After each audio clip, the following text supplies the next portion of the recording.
Banal at makapangyarihang Diyos, Diyos na gumawa sa langit at sa lupa, Diyos na may likha sa mga bagay na nakikita at hindi nakikita. Sa Diyos at Ama ng aming Panginoong Jesucristo, ang Diyos ng Israel, ang Diyos na Pangulo ng hukbo ng kalangitan, ang Diyos na aming sinasamba sa Espiritu at katotohanan. Panginoon, narito kami upang maghandog ng aming papuri, pagsamba, pasasalamat at pagdalangin. Panginoon, patawarin po ninyo kami sa mga nagawa naming patsuhan, sa aming mga pagsalangsang, sa iyong mga kalooban. Linisin po ninyo kami, Panginoon, at patawarin sa aming mga pagkakamali. Sa aming pong pagsamba sa bawat bahagi ng aming pong panambahan. Panginoon, hayaan po ninyo na maramdaman namin ang inyong pong presensya na kumikilos sa aming kalagitnaan.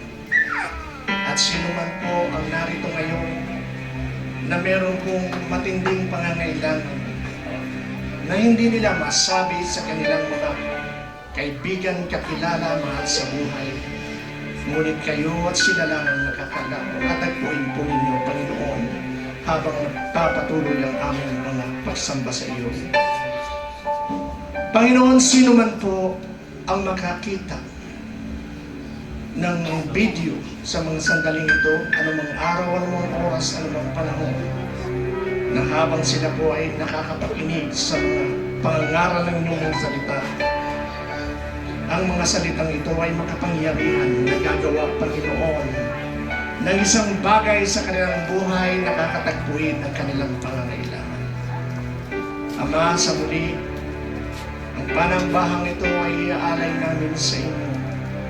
Ngunit ito ay mawawalan ng kabuluhan kung hindi kayo kikilos sa aming kalagitnaan.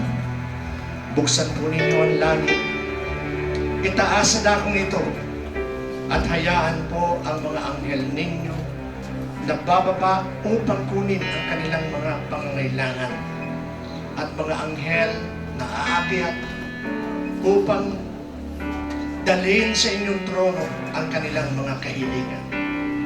Salamat pong muli, O Diyos. Ang lahat ng kapurihan at kapasalamatan ibabalik namin sa inyong pangalan. Sa pangalan ng iyong anak na si Yeshua Jesus Christ na Messiah. Amen.